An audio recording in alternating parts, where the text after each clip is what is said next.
All right, you bunch of yahoos, strap yourselves in for another episode of Dan and Don's Toxic Masculinity. In other words, shut up, sit up, and pay attention. And welcome back to another episode of Toxic Masculinity.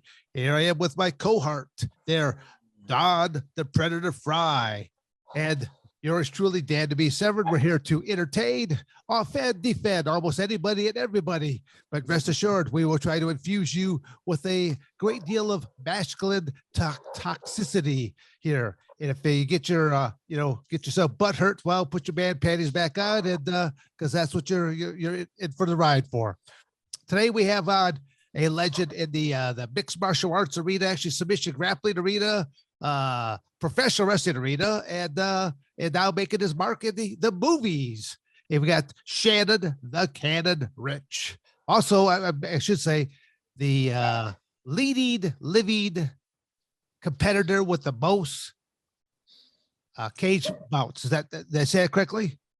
No, it's the person that's living that has the most fights on record. Yeah, that's me. Okay, Obviously, I didn't win them all, but there's a guy by the name of Travis Fulton. He's a pedophiler and he's dead. And you know what? That's good for him. I don't want to talk about him. Yeah, man, he killed him. Good. He killed himself. You know, Good. he got arrested for being a pedophile, and he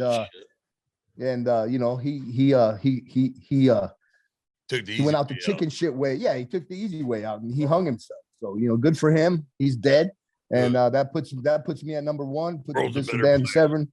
Yeah, puts Mr. Dan the Beast at number two, and we'll just go there. It's all good. Yeah, world's a better place without that piece of shit. Absolutely. Don, I like that little man cave you got there. You got all that Native American art there. You got some skulls on the wall, American flag. I dig it, man. That's pretty badass. My John Wayne picture fell off, so we gotta fix the wire. Oh, looks good, man. I like it. John Wayne be right here. Yeah. I actually said we would rather have had you in person, but it's kind of like our last interview. It went shorter than what we thought it was going to go.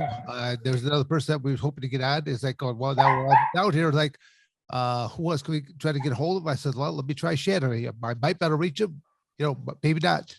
Just all depends if he's on the movie set or not. He might be in there getting makeup or whatever, No, not on the movie set today. I was at the range today, actually doing a bunch of shooting with some 75th Ranger Army Ranger guys. So yeah, that was pretty fun.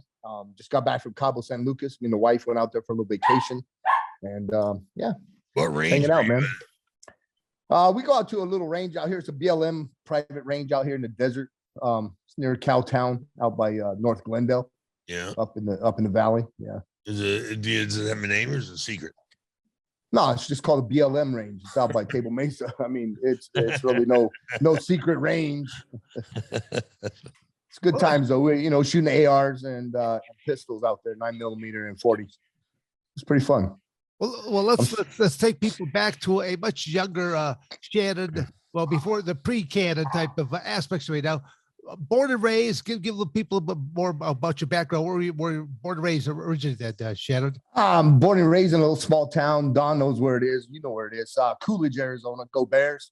A little town that's got 3 stoplights, more or less like Leave It to Beaverland. It was little tiny fields, a lot of alfalfa fields, cotton fields. Literally, I was 7 miles outside of town in a 2-bedroom trailer.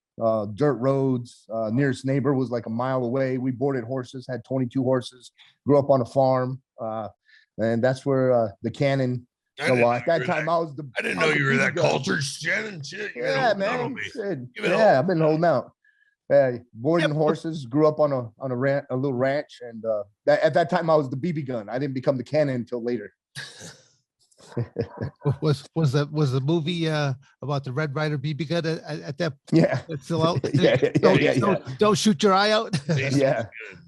Yeah. And then the cool part there, Shannon. It shows, because a lot of people they only know about you once you've achieved some level of success, but they don't realize that a lot of people go, well, how did that person ever get there? That's what. Yeah, I ask questions like that because I want people to know you came from humble beginnings. Yeah, definitely. I was poor growing up. Mom was divorced raising 2 kids. She actually remarried later. I got a stepdad, but it was definitely humble beginnings. We'd go to the church actually to go get food. That was going out to dinner, having the mom take us out to the church, go get food. So yeah, man, humble beginnings. I'm proud to be where I'm at today. But you should be. Honestly, I owe everything to wrestling. If anybody, like, I've been in the military stuff, but the hardest thing I've ever done in life was wrestling practice. So I believe that deep in my heart, that if you can make it through wrestling practice, you can literally do anything in the world. Wrestled 4 years varsity out of Coolidge High School. Obviously, we're double A. We were no 5A school. We're a small school, but that wrestling definitely instilled dedication, discipline, and desire, and that is what prompted me to become an MMA fighter. I watched you guys actually fighting in the UFC, and that's what wanted me to become a MMA fighter.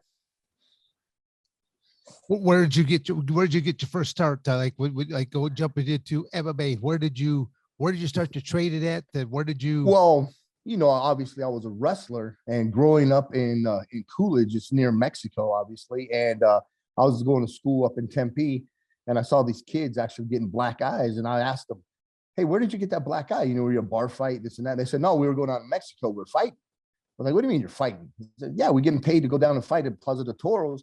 And, it's bare knuckle, no rules, anything goes, knockout or submission." And that's really how I started doing MMA. I didn't even, I just had a wrestling background, didn't even know how to box, just a wrestling background. Go to Mexico, fought down there in Plaza de Toros a few times. And then I met a lady by the name of Becky Levi. And Becky is the one who got me to go to a fight out in Hawaii, where you were actually headlining it. And we fought for TJ Thompson. There you go. Super Brawl. So we were out there fighting in Super Brawl, and that was the first time I ever fought in front of 10,000 fans at the Blaisdell Arena. Got paid to fight, and I was hooked after that. I was like, this is definitely what I want to do for a living. I mean, you can get paid to fight, and I was like, I couldn't believe it. And and then I was a fighter, and then I started promoting my own events. I went into the military, and then I was at South Station in Fort Hood, Texas, and fast forward a little bit, I started promoting my own little shows. I actually brought Don Frye out there, and you actually did Vegeta's first fight too. Yeah, Vegeta's first fight. He was coming under the name of Saito, and he was getting ready to fight Mark Kerr, so he needed to have some MMA fights. So he fought. He won a tournament, and Dan, you came out to Fort Hood and saw me out there, and that's when you were doing your WWE stint, and that was pretty interesting. And then I owe it all to Don there. Don Frye is the one who called me up on my birthday, September 27th, and said, "Shannon, you want to fight in Pride?" And I said, "Well, yeah, absolutely." He goes, "All right, we're going to have you fight Sakuraba, main event, Pride 11. All right, you got dummy. Okay. Kind of sounds like a little bit of a setup here now. I don't know. Yeah. No, I mean, at the time, you remember, nobody wanted to fight Sakuraba. Nobody. I mean, he had just beat 5 Gracies in a row. They were calling him the Gracie Killer, and Don's like, "You want to fight him?" I'm like, "Well, hell yeah, I want to fight him." So I went out there, and he got me an ankle lock in the first round. But, showed up and fought. I told you some of the backstory that maybe some of our listeners had never heard before, but I first met Sakuraba when I was going over to Japan for the UWFI organization. Mm-hmm. He was just a young boy, aka Green Boy. I mean, 2 different terminologies to where the dojo was right there. The dojo, training facility, kitchen. It was like a self-contained building. They had everything right there. And Sakura would be like one of the Green Boys, young boys. I mean, he's there mopping the floors, cleaning up the facilities, but he's also there making the meals. Because we'd always do a good training session, and then we'd eat, and he'd be there. He'd be traded, and then he'd be over there, cooking and peeling potatoes and do whatever else have you. But then the upper echelon, they would come out of the shower. They'd come out of the shower, and literally the Green Boys, the young boys, would have to simply towel them down. The guys would come out there, they basically do like a 360, and the young boys with their squeegee cloths, and then dry them on up, and it's like going. It was in heaven, huh, Dan? Well, no.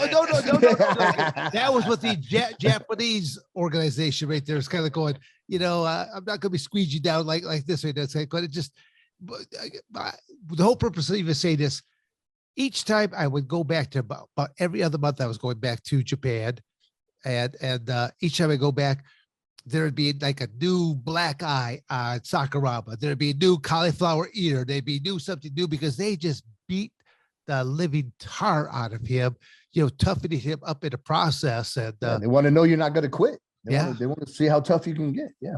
And I mean, they went through a lot of people, but each time I come back, I saw him there again, and I always try to give him thumbs up, something like that, because the upper echelon is not. I mean, they're really hard on the lower group. Don, when you were wrestling in New Japan, did you see any of that with the young boys? No, yeah. I didn't see it. We go to the gym, like Dan said, and they had a real nice gym, and then right now it's like the garage, was the gym, and then it was the living quarters and the kitchen. It was just nice, it was a nice setup over there. Yeah. But Brian Johnson and I were too having fun to pay attention to what I'm doing. Yeah. Oh my God. So you missed those days or not? Yeah, I fucked off. I should have been more professional and should have paid attention. I was too busy having fun and enjoying it. We sort of skimmed over your military aspect there, Shannon. I want to go back and just say, okay, let people know what branch of military that you were in and what you served, how long you served for. Yeah, I grew up and I always wanted to be in the military, and then I went and worked at the prison over in Florence State Prison, and then I went into construction, and then I had a bad divorce, and I just wanted to go see the world, go travel, and I said, let's go join the Army. Let's do that. So I ended up going to Fort Hood, Texas. I joined 4th ID, 4th Infantry Division. Spent a couple years in the Army. When I got out of the Army, I ended up going to work for a security company in Iraq called Blackwater, private security contractor. And how much of the world did you get to see with the Army? I didn't get to see anything, man. I saw Fort Hood, Texas, and I went to Fort Hood, Texas. I went to NTC over at Fort Irwin, California. So I didn't get to see shit. So man, that was horrible. They lied to me. I thought I was going to go to Germany. I thought I was going to go to all these places in the world, and it was crazy. But then I got to spend some time in Iraq, work with some tier 1 guys, special forces, Delta guys, Navy SEALs.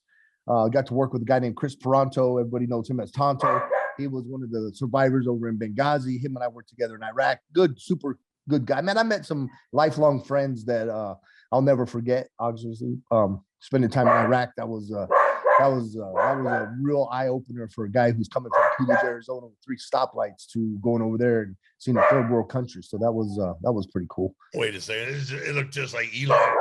Yeah, it did, a lot like Eloy. Yeah, a lot like Eloy. Yeah. I know we're kind of dishing a little bit on the state of Arizona, but at the same token, I remember when I first came to the state of Arizona back in 1976 as a freshman at Arizona State. I mean, I was kind of surprised at the level of competition that the wrestling was at, but over time it has continued to rise. And I literally credit a lot of that to the fact that Bobby Douglas was a head wrestling coach, and people that kept graduating out from underneath him, they would end up being either head wrestling coaches at various high schools or assistant wrestling coaches at various high schools, junior highs, junior colleges. And over the course of 20, 30 years later, it just kept evolving more and more and more to where I always say that the state of Arizona has more high level MMA competitors or people that have competed in either the UFC, Pride, Bellator, a lot of these other organizations. Arizona State University is probably the #1 university in the United States when you look at guys that have competed through the Sunkiss wrestling program, freestyle Greco, but then there's a great opportunity there. But then also that have gone on to do stuff in UFC or the Olympics. Bellator. Yeah, on all levels. So I mean, there's a lot of things that the state of Arizona has to be proud of. And Zeke Jones is the head wrestling coach at Arizona State now. And yeah, but the MMA is your fault, Dan Severn. Well, no, don't say that, because it's all your fault. So many people have contributed Don, to it. Don, it wasn't Dan because they were announcing Dan Severn from Coldwater, Michigan, but they were announcing Don Predator Frye from Sierra Vista, Arizona. So, everybody wanted to be like you guys, Yes. Yeah, so There'll only be one Dan Severn. you stand corrected there, Mr. Frye. Yes. Yeah. But but ASU for wrestling has definitely put out a lot of guys, and even into the Olympics. You got like Henry Cejudo went out and won the gold medal, and then he became a UFC champion. And obviously Arizona State would have lost that. The Olympics would have lost that without the guy Art Montori. Art Montori's put so much into the wrestling program. I mean, literally, Arizona needs to applaud Mr. Montori for even keeping it alive.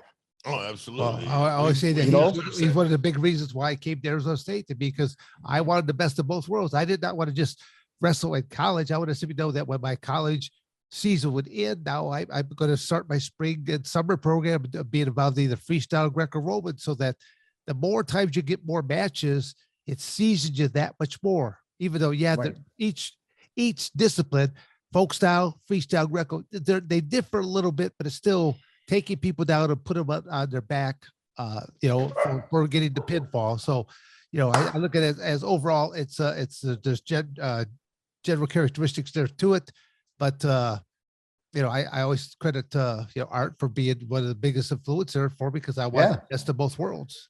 Yeah, I just think he doesn't get enough accolades. A lot of people they forget about where the money comes from, or where the backups come from. Art Montori, he's opened up and helped everybody. He's the only reason ASU has wrestling still. Hey, well, even with the Olympics, I think the Olympics was going to shut down wrestling, and he jumped in and helped them out as well. Yeah. Art made a phone call. Yeah, you're exactly right. I mean, he's been very influential, but he's always also been kind of like that. He's not looking for the notoriety. No. I'm just saying that his name needs to come up when right. He deserves it, because a lot of people wouldn't be where they are without him. He was the one that helped everybody. Damn right. Still continues to this day. Yeah, so I just think me personally just try to give the guy some respect, and let other people, maybe listeners that don't know about the history of some kids, for example. It was all him. He's the one that made it happen for a lot of people. Yep. Right. So Don, let me ask you this: I see online that you went and got the stem cell. How did that turn out? It turned out great. Are you now walking without the walker? Everything? Yeah. Good to go. Yeah. Every once in a while, I'll use the back brace or the cane, but I'm having more good days than bad days, man. It's amazing. So let me ask you this, because I did watch several of your movies, and your name actually has come up several times. Would you still want to act? Would you still want to be in front of the camera? My name came up with who? Okay, I was working on no. I was working on a film. Guys. I was No, I was actually working on a film, and they know I'm an MMA fighter, and Dan Severn's name came up, your name came up, and I said, I'm actually friends with both these guys, and if it were to be a part they would be interested in, I'm sure I could reach out. So I'd like to be that bridge, be that guy that says, hey, if there's a part you guys are interested in, and maybe we could get you guys in as well. Sure, Shannon. If we'll give you your 10%. If you I don't want anything, man. I just want to work with you guys. I want to see you. I think that'd be pretty cool to be involved in a movie with the three of you guys. Dan, without him to be like the older brother to Freddie Mercury or anything like that. Yeah. Well, Dan, you already met Kieran Gallagher. Kieran Gallagher is the one that got me into, let's say, Hollywood, and he got my SAG card. He's a big stunt coordinator. Now he's doing first AD. He's directing and writing scripts, and he's a huge wrestler. He wrestled at ASU. So there's that bond right there again of ASU wrestling, even going into the movies. Kieran Gallagher. Yeah. He's a younger guy, but late 40s.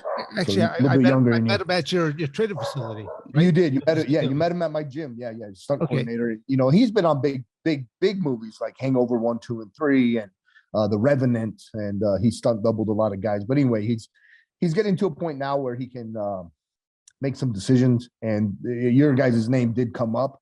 So therefore, I just kind of want to even just throw it out there if you'd even be interested. I don't know. I did watch you in several movies. So we'll see if you would even be interested in that. Kind of had you on the edge of your seat, didn't it? My acting, huh?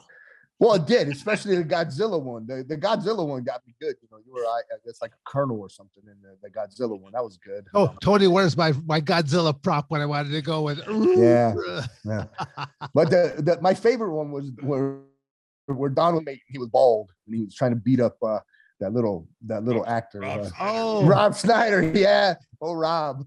And I heard he lives in Arizona. I heard he lives in Scottsdale. So yeah, he moved to Scottsdale. I get tired of the bullshit in California. He said, I live here where the real men are. That's awesome, man. That's awesome. Yeah, that was a funny movie. I really did enjoy that one. I did. And that was so much fun making that movie, Shannon. Yeah, I bet. And then you were in the other one where you were wearing a trench coat. What was that? Where your foot was on? What the heck was that one? That was Godzilla. No. The other one where you were a bounty. You were like a U.S. Marshal. And you were going to get Public Enemies. Public Enemies. Oh man, that was actually a great movie. I really liked that. That was a great movie. I thoroughly enjoyed that movie. So that was a good one. I killed Johnny Depp. John Dillinger. Didn't work for 7 years. Yeah. What's up with that? Yeah, be careful. You kill it. Now here we are talking about Don Frye's acting. Let's talk about Dan Severn's acting career when I don't know. He was over there playing a football guy, Rudy. Remember that movie, Rudy? Oh, Dan was in Rudy. That's pretty funny. Well, I mean, was that the shower scene? Yeah, shower scene. Yeah, tall boy. Yeah, okay. No, I mean, but it's great. I mean, I didn't see that movie till several years after the fact. That did find out how great of an inspirational movie. Kevin saw the movie. Kevin liked the movie. So there you go, Don. So there you go. No, it was good. Iconic movie. Oh man, it's a great story. And I really like movies like that too. That has a great story. So obviously, I ended up getting a couple other professional wrestlers, and probably the best of all was getting Al Snow involved in there as well. So it was great to be, suit up in football outfits, because it's the different directors. They like the fact that we knew how to make things look great without actually hurting each other. And because there were a lot of ex-football players that were on there that were just, they're just colliding for real. And so, it's like going, kind of makes for long days when you keep on colliding like that. Yeah, it's like pro wrestling real short. Or the movie magic, that's what we call it, movie magic. You want to make it look real, but obviously it's not. Nobody gets hurt. So, yeah. How many movies you been in so far? 6. I actually been in 6 movies this past year. Even though with COVID was there, I still did 6 movies. I got to do one that's out right now on Apple TV. It's called The Commando with Mickey Rourke, Michael J. White. I'm in that one. Just finished up a movie called The Day to Die with Bruce Willis, Frank Grillo, Kevin Dillon. It was a great cast. Literally just finished up another one called The Rearview Mirror, which was with Cuba Gooding Jr. And we were out in Miami for like a month filming that. And, got one coming up. We're going to get ready to go to Egypt. Got another one coming up. We're going to Vegas and to Bangladesh. I'm supposed to have 8 movies this year. So what are you doing in Egypt? Filming a movie called we got that. Yeah, that must be figured out. I'm gonna be playing an angel.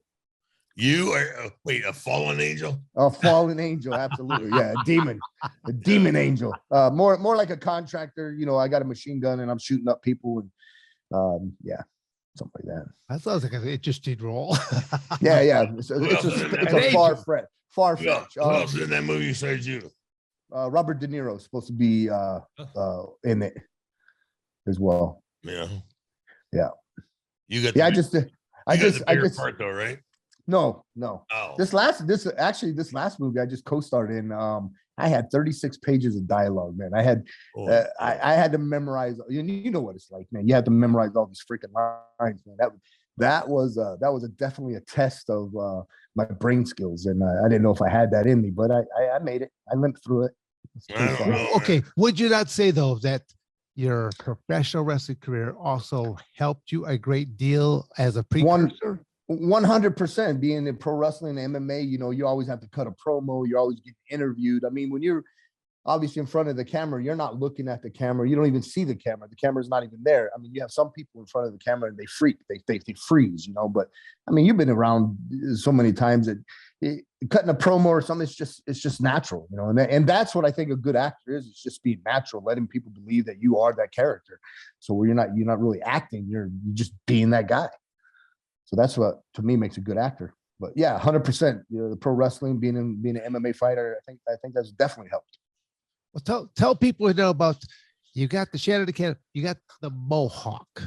I do got a Mohawk. I know. I said, okay, but when did you decide? Because again, you're a thinker. You. It's all about great marketing and stuff like that. So Yeah, where did that come from? Because did you always have the Mohawk, or did you? So- At what point did you decide to go with it? so growing up, I had So growing up, I had the flat top, and that was pretty, you know, common back in the day. And then I went into the military with the short haircut, flat top. And then I started getting the Mohawk. Well, the Mohawk came because I'm Native American. A lot of people don't know, but I'm from the Choctaw Nation. My dad's half, I'm a quarter. I'm a card-carrying Choctaw Native American, and I wear the Mohawk to represent my tribe, and I've done it ever since. So more or less, that's where the Cannon's Mohawk comes from. Did you ever have a mullet?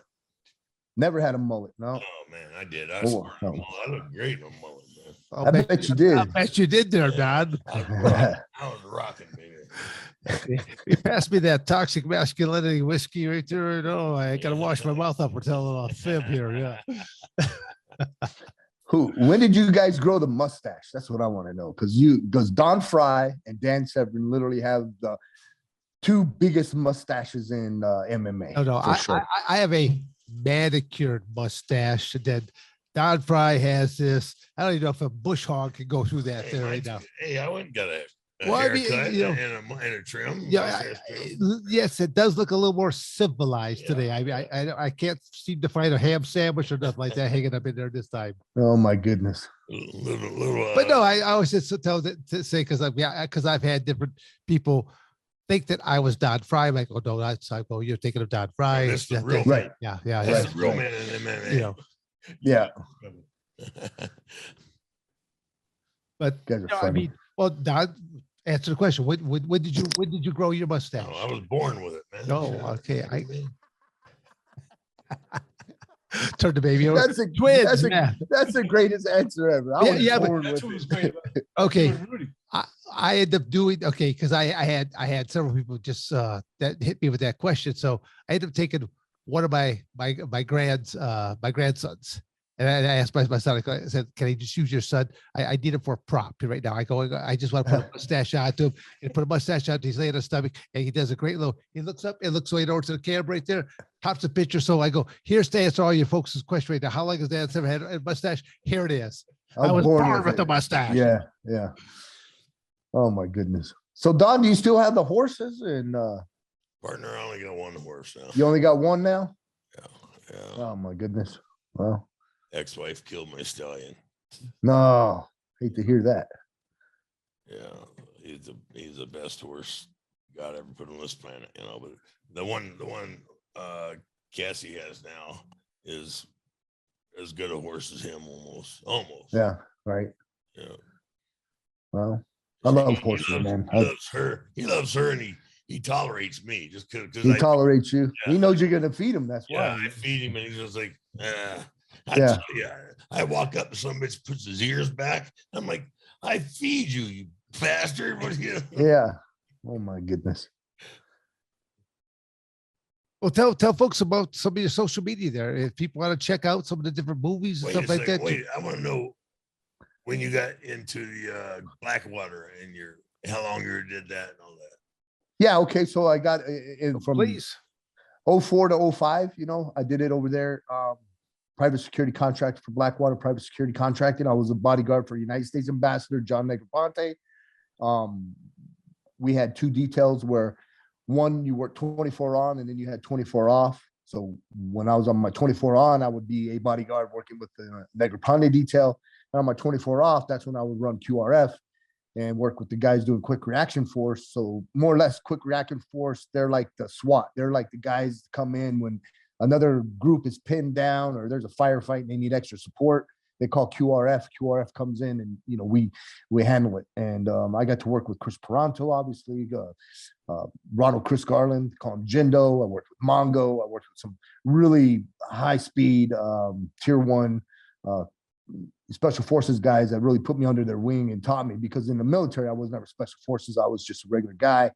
And when I went down range, I had to learn on the job, and more or less they put me under their wing and really taught me how to move, taught me how to shoot. And yeah, it was running and gunning. It was a lot of fun. It was dangerous, but it was a lot of fun. Cool. But it paid well, right? It did. It paid a lot of money. And obviously the military guys that were working contracting, they were doing the same job they did in the military, but man, they were getting paid, you know, a ton of money. We were getting $17,500 a month at that time. That's a little over $700 a day. Yeah, it was a great contract. Yeah. Good money. Yeah. Well, okay, let's fast forward to today. When you see that a lot of military personnel are being taken out because they're not getting the COVID test. Yeah. What do you think of what's happening to our military right now? We've lost our fucking minds. Yeah, our leadership is no more. It's There is null no and void. leadership. Yeah, you're Yeah, right. There's the no- leadership is gone, and without leaders, you can't have a good military, because all you have a bunch of youngsters that's never done anything, never been anywhere, never done anything, and therefore, I feel bad for our military, because in 10 years from now, all of those guys are going to be in leadership positions, and what are they going to lead? Who are they going to lead? They're going to be leading a bunch of these millennial type people that, I mean, you know, I hate to say it, but, you know, there's no more hard ass military guys anymore, because they're all getting out of the military. They're like, you know, we can't support what's going on with the country. And I think right now our country's in bad shape, man. It's the worst it's probably ever been in a long, long, long time. Yeah, absolutely. And you know, not just a military leadership, you know, the United States government leadership. Our leadership is weak, and we need a stronger leadership. We need somebody to come back and step up and take America by the reins and say, look, boys, let's kick some ass and let's get back to being number one. Because right now, I don't think we're number one. No. So what about? I mean, well, what about like different politicians and elected officials? Don't you think that they should have had at least some type of a couple years of maybe military background, or even better yet, how to run a business, some basic business principles of 101 and 102, because you get a lot of these elected officials that have never ran a business, and now you're going to turn over all this money to them to let them to run a country that they never have balanced the budget ever in their life. I mean, I just think that there's some more. We need more out of our elected officials. We need people that actually know what it's like to have a callus on their hand from a hard day's work, some dirt underneath their fingernails from actually doing some work. Yeah. And I think there needs to be term limitations on you, because you got some people, they've been there forever. Yeah, 100%. And they're obsolete. And let's talk about other countries just for an example. You know, you have all these, you know, Korea, for example, it's mandatory to be in the military. China, it's mandatory to be in the military. I think it's either mandatory, you go spend a couple years in college, or you go spend a couple years in the military. That should be mandatory for every male and female in the United States. I've said it before on the show, and I'll say it again, that upon high school graduation, I don't think most American kids should go straight to college. I literally think for a year or two, probably two, they should go into military, and they should be yelled at, forced to make a bed, get out there and do some actual calisthenics and exercise. Get their shit squared away, because and you know, Dan, and another thing is, okay, yeah, that's great. I would love every, you know, you graduate high school, you go spend 2 years in the military, then you go into college. That would be amazing. But another thing we have in this country is a bunch of illegal aliens, a bunch of illegal immigrants. We live here in Arizona, our border's right there.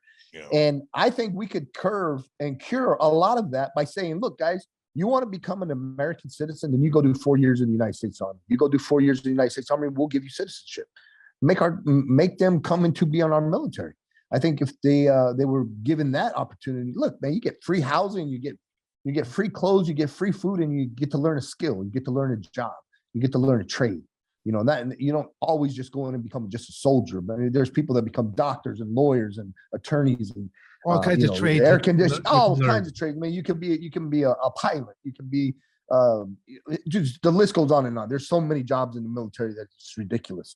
But it gives you an opportunity to grow up. One, you get to live away from home. Two, you get to learn respect and learn how to get up on, look at the people now. They don't even get up before 10 o'clock in the morning. I mean, in the military, you get up at 4 or 5 in the morning, you do calisthenics, you eat your breakfast, and then you go work. Hey, Shannon, have you heard about these stress cards?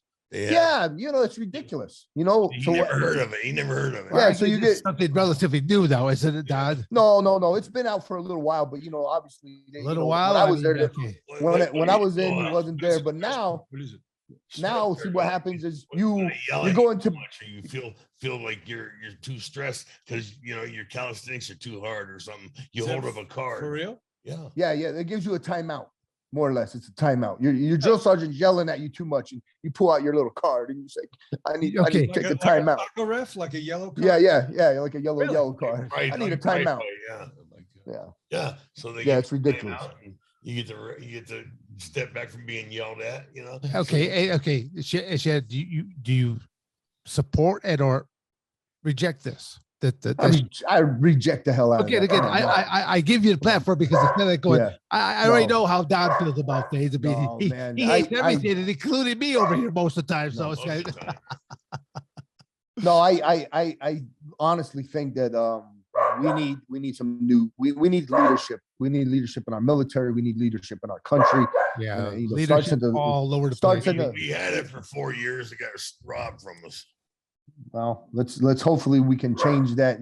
Especially here in Arizona, we're getting a new governor.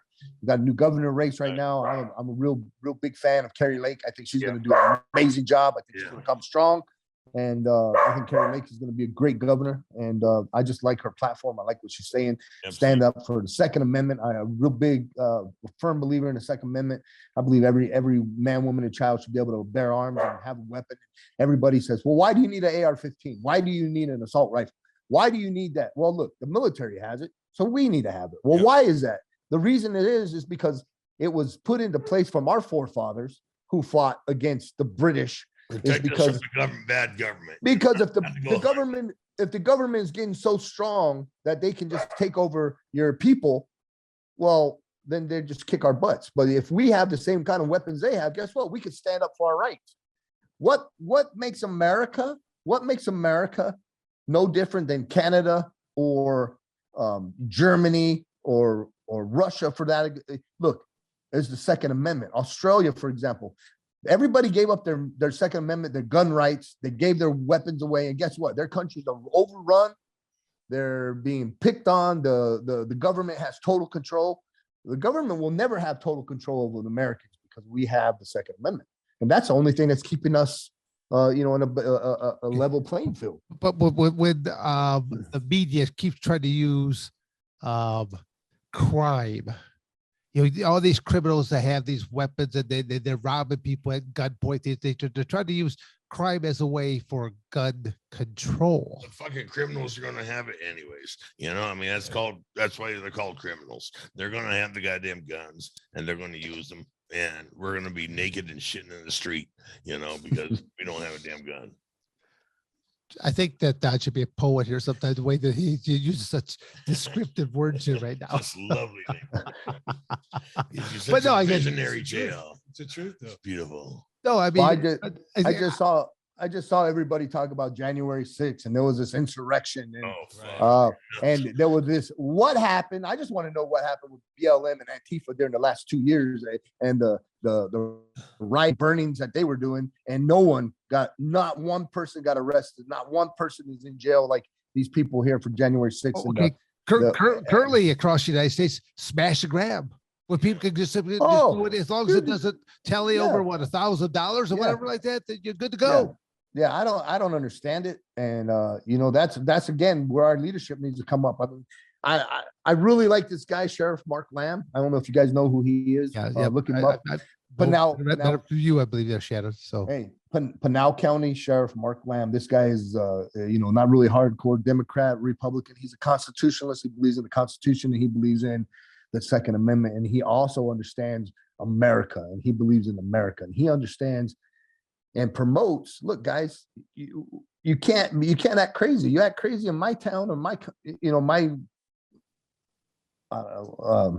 district where he's at. You're going to go to jail.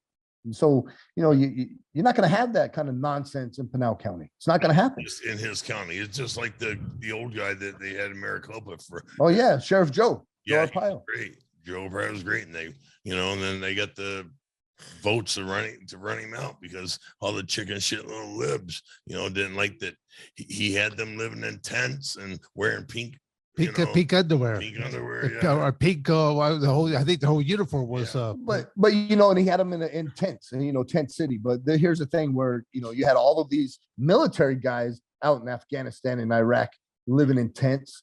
So then you have a guy who committed a crime, and he's a criminal, and he was put in a tent. Now, why is it okay for a military to be in a tent with no AC and no running water and all of that? You're in a tent. At least you have running water. You can take a shower, you can take a bath, and you have 3 meals a day. These guys in the military, they had it worse off. So where's the problem? I don't understand.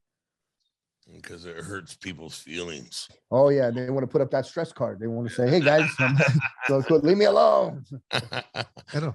You think they'll eventually have a stress card, even in MMA corrections systems? I have no idea, man. They have yellow cards in MMA. They did in Pride, anyways. Yeah. Well, that was when you did illegal moves, like when Gilbert Avell kicked you in the balls. I ripped my eyeballs. Then he get a yellow card. Yeah, then he get a yellow card. Out of souvenirs. Yeah. He got several yellow cards. Yeah. Yeah. What kind of crap was that? Hey, I didn't mind it because it welcomed me back to I left the fight game and went to pro wrestling, and I came back and he welcomed me back, and that's the way it should have been. He said, "Welcome back, welcome back, boy." And things have changed. Welcome back to the real stuff. Yeah. Yeah. Well, let's talk a little bit about your Jiu Jitsu background, because it was just recently that you actually shut down your school that you had run it for how many years, Shannon, that you had? Yeah, Canon BJJ. I had that CannonBJJ.net. Had it for 8 years. I had my own gym. A lot of good times, but now I'm busy acting, doing the movie stuff. So I just took up more and more of your time. It's kind of hard to serve two masters like that. It's definitely hard to juggle and keep all the balls in the air. So it's easier just to let it go. I'm a 4th degree black belt under Carlos Machado. I've won worlds twice at the black belt level. Brazilian jiu-jitsu in combination with wrestling and Muay Thai. I believe I overcame a lot of things, let's just put it that way. Dan and Don, you guys know I'm not the best fighter in the world, never claimed to be. But we lost you, Shannon. Yeah. You're back. I've never been the best fighter in the world, but you know what? I've never backed down from anybody. I'll fight anybody, anyone, anywhere, anytime. And that's been my mantra. And another mantra, that I tell kids, and I learned this from Don Frye, because I'll be honest with you, I went to a place and there was I'm not going to name him, but there was a fighter who was pretty well known, and he was selling his autographs to little kids. Little kids were coming up, taking pictures, and he was selling the pictures. And in the thing, Don Frye said, "Never do that." He said, "Shannon, just take a dang picture, sign autograph for the kid. Don't ever charge them." And I took that to heart. And so my mantra has always been, it's nice to be important, but most important to be nice. There's times, obviously, at the UFC Fan Expo, or if you're at an autograph signing, if you're at an autograph signing or something like that, obviously you charge for your picture and your autograph. But if you're just out and some kid comes up to you and asks you for a picture or autograph, I don't sell them. You obviously just give it to them. And I watched Don do that and take several pictures and sign autographs. And, I really learned something that day. Well, there you go. Mr. Miyagi there. Thank you. Yeah. Touching. Don, do you want to say, Shannon, where was that? Oh, that was in Mexico. And when you went to the bathroom, I said, "Hey, you bastards, give me some money."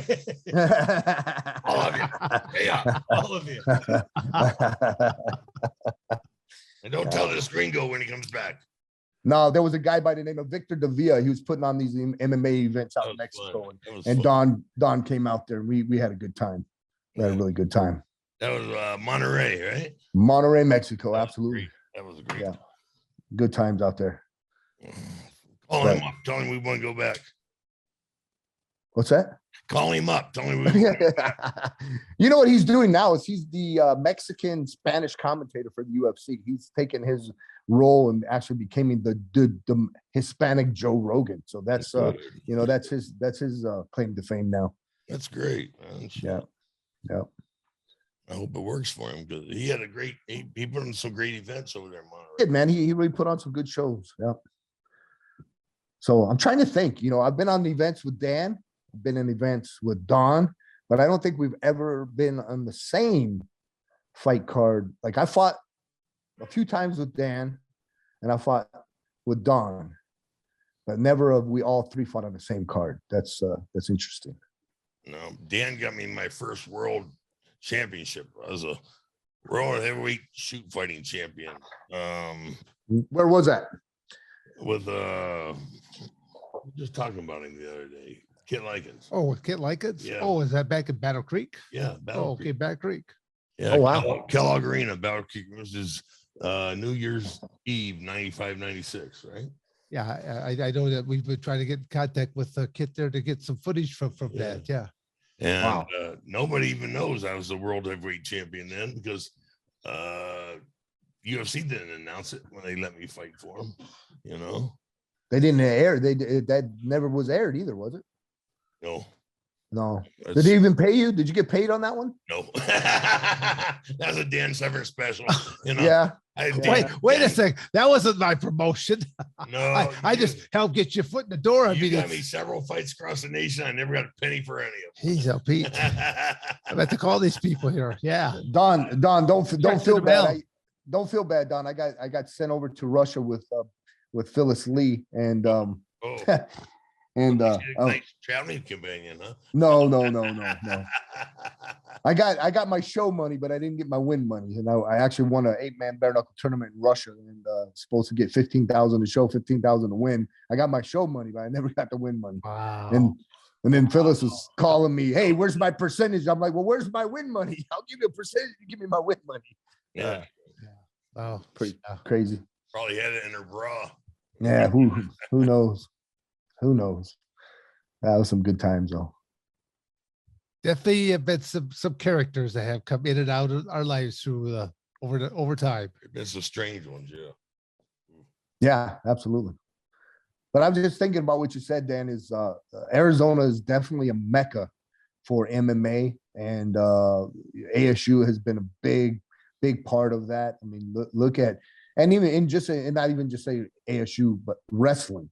Look at all of the guys that have wound up in Arizona from wrestling that have went on to either fight in UFC or Pride or Bellator or Pancrase or just done something. I mean, the list is just phenomenal. For always Cain Velasquez. Going back to Art Martori, he was my money guy, my money sponsor when I left Oklahoma State and went into pro boxing. He was the money guy for a while, and then wow. Yeah. So he's helped everybody. Did he ever sponsor you for any of the UFC fights? No, I didn't ask him. No. After the boxing thing. I didn't think he'd ever talk to me again. Yeah, because I know you were with MetRex for a little while, right? Right. Well, they fought for food. Yeah. Wear their T-shirt and they'd give us those chunk bars that tasted like chalk, back then. Oh my God. 30 years ago when they first coming out with that shit. Oh my gosh. Didn't taste anything like they do now.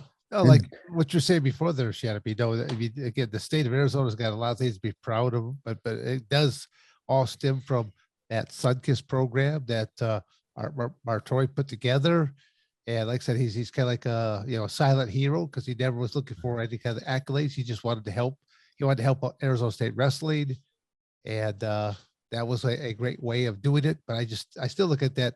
Why I really want to talk about it is because if there's a submission grappler or someone that's looking to do MMA, simply know that you could go to Arizona State University first as a wrestler.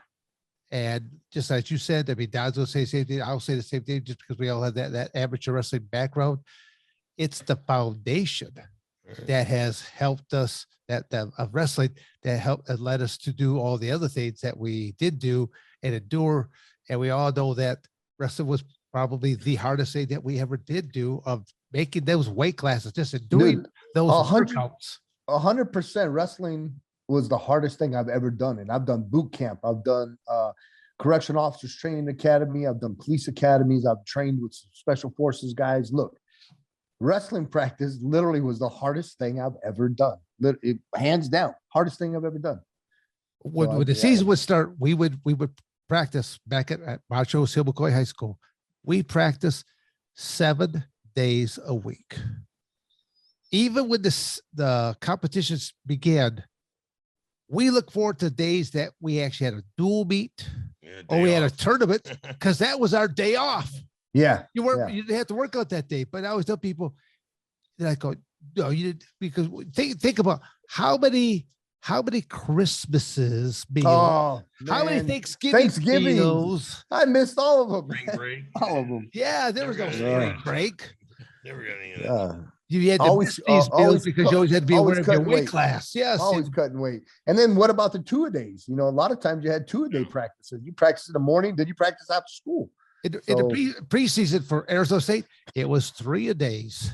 Oh my God. 3-a-days. And I always tell people at the beginning, you always worked out with people at your weight class, one weight class below, at your weight class, and one weight class above. Or I was a 190 pounder. So I was competing with 177 pounders, 190 pounders, and heavyweights. Big James Mitchell weighed 420 pounds. I had to work out with him 3 times a day in those preseason things. And you better make certain that your shots, stuff like that, good, because if I shot it and I was wrong and he sprawled, you might see a little bit of my hand or a little bit of my foot. Otherwise, he waffled me. Dan wouldn't shower for a week just so he could wrestle that guy so he would get off you. Rub garlic on myself. Yeah, you betcha. Oh. Well, Don, it's good to see that. Don, it's good to see that you're, you know, the last time I actually saw you, Dan and I came and saw you and you were doing your rehab. Your back was pretty much jacked up and you were walking with that walker. So, well, that's really good to see that you're not. He had an infection at that time. I think. Yeah. I think you were in the Scottsdale, or was that, did we go down to No, that was down in Tucson. Tucson? Okay. The Tucson one. Don has racked up a lot of hospital mileage. Yeah. So we're just glad that he stayed out of them. Yeah. So the last time we saw him in person, he was on that walker and he was, oh man, you had lost a lot of weight and your back was all jacked up, man. And I was just like, holy crap, man. I couldn't even believe it was you. And so I'm really thankful, and I'm thankful that you're back, you know. Thanks, Bert. Thankful that you're back. Yeah, I'm back to full weight, you know. You're full weight. When's it due? I don't know, man. It's just... Don has to be on this cheesecake diet as of recently. So, you know, yeah. Of course, Kevin and I were fighting for a couple pieces in ourselves, and it was some pretty damn good cheesecake. Yes. Well, Ken keeps posting all these videos of Don and him working out. So I thought maybe Don was working out again. No, I wish, partner. I wish. Not yet, but yeah, hopefully soon, partner. Okay. All right. Well, guys, I gotta wrap it up. Let me throw out any kind of social media stuff like that. If people want to get in contact. Well, you know, you can always catch me at Shannon Ritch MMA, RITCH MMA, Shannon Ritch MMA. You catch me there. I'm on Facebook, Twitter, Instagram. I'm on the gram. Is it all though? Is it all underneath the head? Yeah. Shannon the Can of Ritch, or is it just? No, it's under Shannon Ritch MMA. That's it. Okay. Yep. And you know, I still have a website called cannonbjj.net. You know, catch me there. See me on social media. That's it. All right, partner. Good luck. Well, Shannon, we do appreciate you taking some time out of your crazy movie schedule there to tune in all our listeners. So yeah, man, I appreciate it. You know, I do watch you guys' show from afar, and been wanting to get on it. So I'm glad you guys called, and it's just good to see you guys back. You know, especially Don. It's good to see him back, and I was praying for you, man. So I just hope you guys are, you have a good new year, and this is a brand new year, 2022, and let's make the best of it that we can. All Yep, right. I totally agree with you. Totally agree. We'll Thank check you. out then. Commando. Thanks, buddy. All right, guys. Talk to you later. That concludes another episode of Toxic Masculinity. Hopefully, you were entertained by what we were discussing this evening. And if you did get a little bit butthurt about it, well, tough. It's, put your man panties back on, because if you want something a little bit Kool-Aid and watered down, go watch another program. It's your prerogative to watch us or not. In other words, Don, tell him to go and Pound sand. there you go. Sign it off. Thank you for watching another episode of Dan and Don's Toxic Masculinity. You better like, subscribe, and share, or I'm going to come to your house.